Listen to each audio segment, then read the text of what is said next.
Uma característica comum às mães narcisistas é o abuso. Esse abuso pode ocorrer de 3 maneiras, às vezes até combinadas entre si: o abuso verbal, o emocional e o físico. No abuso verbal, xingamentos, apelidos, depreciação do corpo ou da personalidade, tudo que ela pode machucar de maneira explícita ou velada, ela vai fazer. Às vezes ela faz um comentário que aparentemente é bem inocente, mas que no fundo tem uma intenção de diminuir ou menosprezar a filha.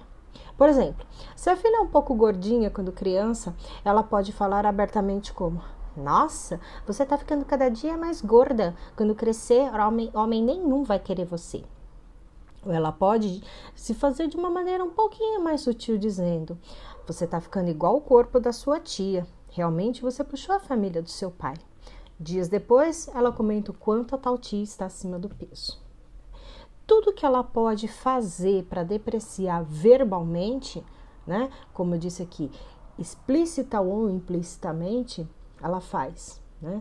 Então, nos casos mais extremos, as mães realmente chamam os filhos de burro, de incapazes, de que eles nasceram para atrasar a vida delas, né? Então elas viram para a filha e falam: "Nossa, seu nascimento atrasou a minha vida. Nossa, se você não tivesse nascido, eu poderia ter feito isso, eu poderia ter sido aquilo." Né? Então esse abuso verbal é muito forte. Ou então elas usam, né, da maneira implícita mesmo, onde elas vão dando certas indiretas, geralmente numa maneira de comparação, né? Então ela fala: "Nossa, a filha da vizinha é tão inteligente, eu queria tanto ter uma filha igual a dela", né? E aí você fala: "Puxa, então eu não sou tão inteligente quanto a filha da vizinha, minha mãe, né, não gosta de mim." É isso que fica internalizado dentro da criança.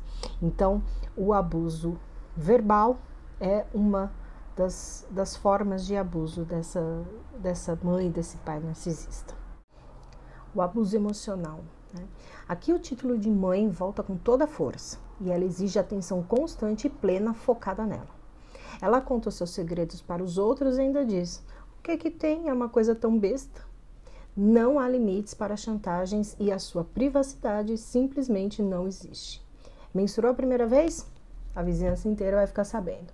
Perdeu a virgindade? A família toda vai saber que agora você é uma grande candidata perdida da família. Aqui também as dores emocionais e os sentimentos serão completamente desvalidados. É proibido sentir e principalmente expressar os sentimentos. Para elas, isso é sinal de fraqueza. Engole o choro, menina. O que os outros vão pensar? Engole o choro, menino. Menino não pode chorar. Você é uma ingrata mesmo, né?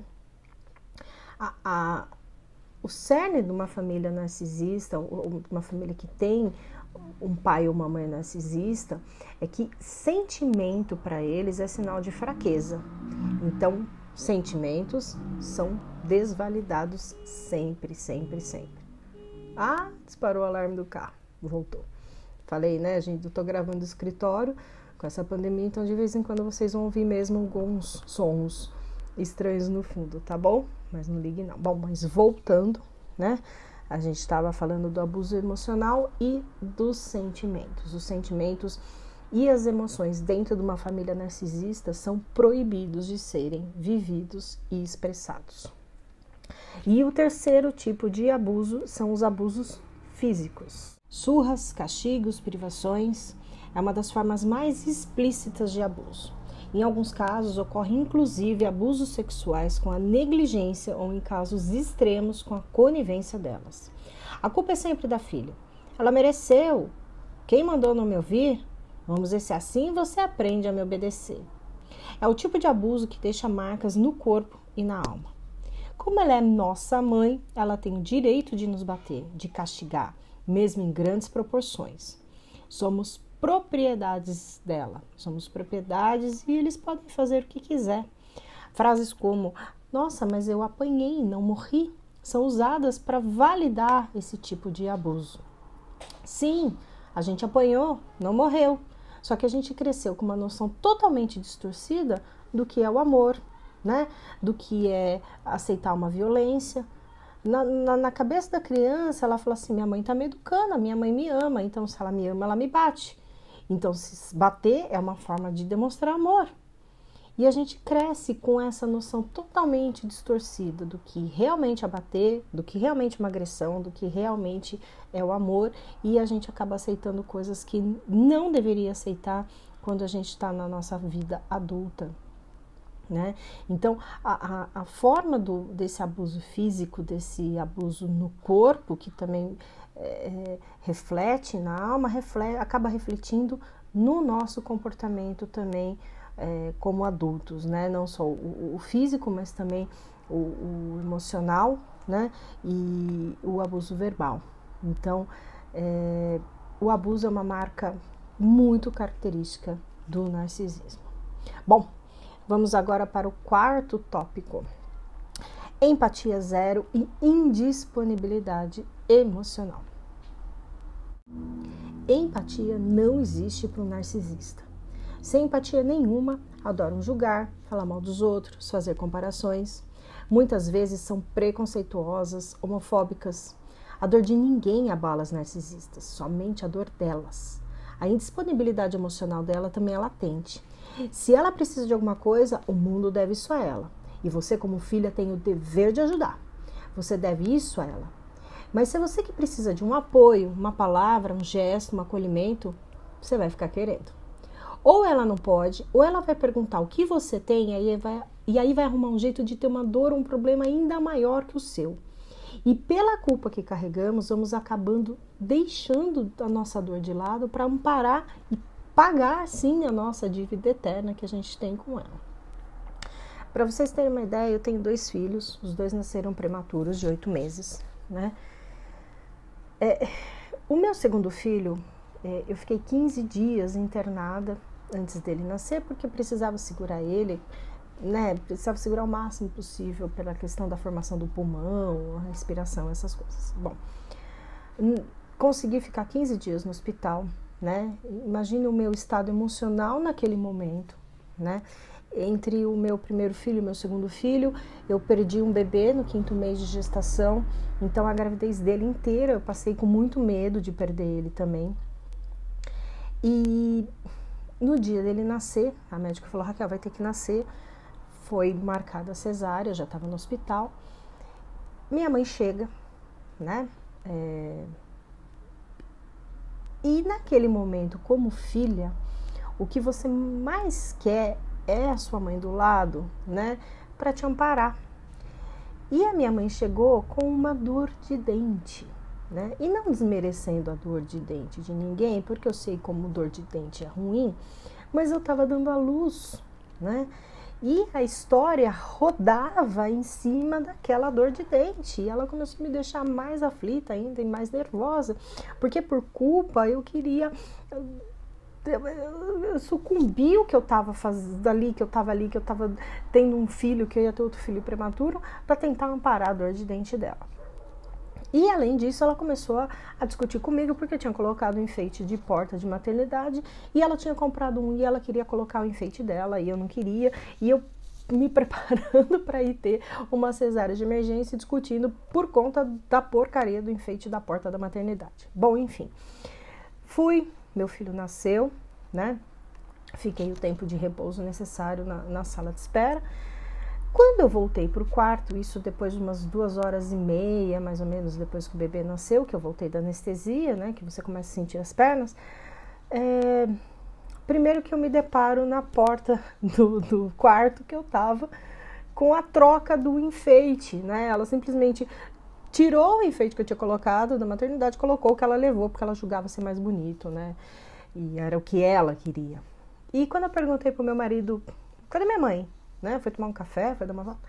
A minha mãe tinha ido embora por conta da dor de dente, né?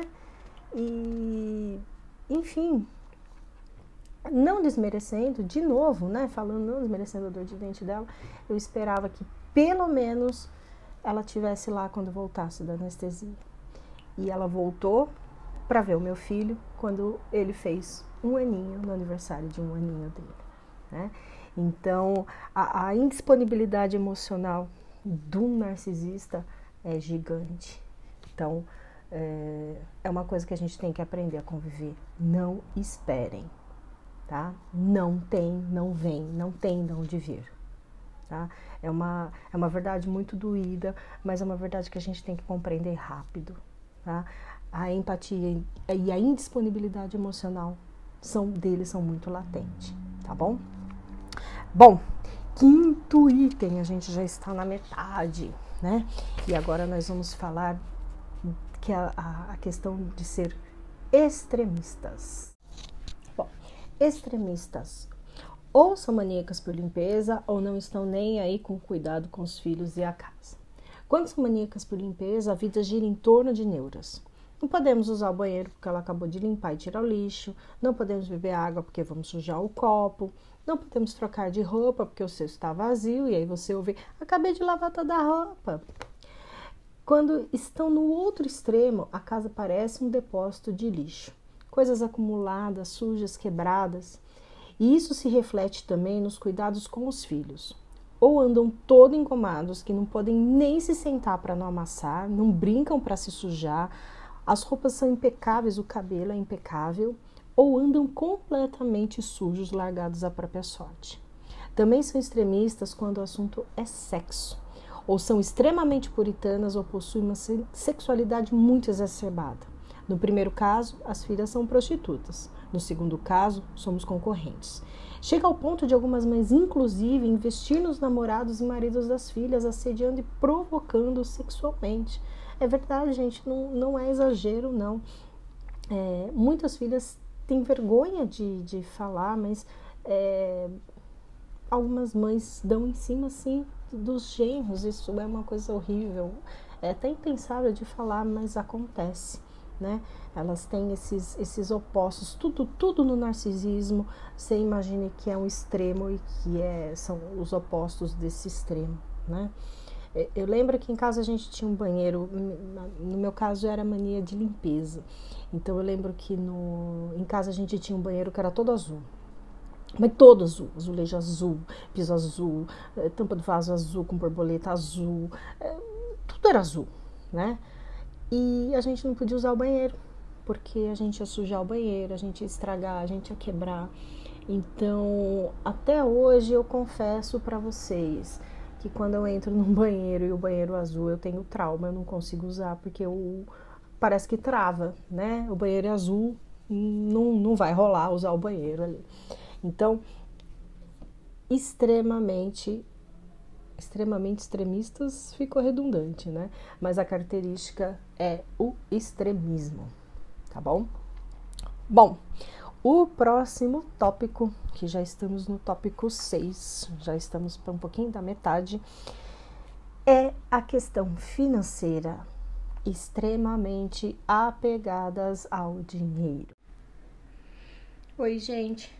Eu parei um pouquinho, que a minha gatinha estava miando na porta que ela queria entrar. Você queria aparecer no vídeo, Bernadette? Essa aqui é a Bernadette, um dos nossos bichinhos aqui de casa, que a gente não considera bichinho, considera membro da família. Então ela estava miando na porta, querendo entrar. Então eu parei um pouquinho para bipar ela. Né, bebê? E bebezinha, né? Assim a gente dá uma aliviada também um pouco nesse assunto, que é um assunto que eu sei que é extremamente pesado, né? Falar sobre as nossas mães narcisistas, tá bom? Pronto, bebê, já te conheceram, dá tchau. Tchau, Bernadette. Em outra oportunidade você aparece, tá bom?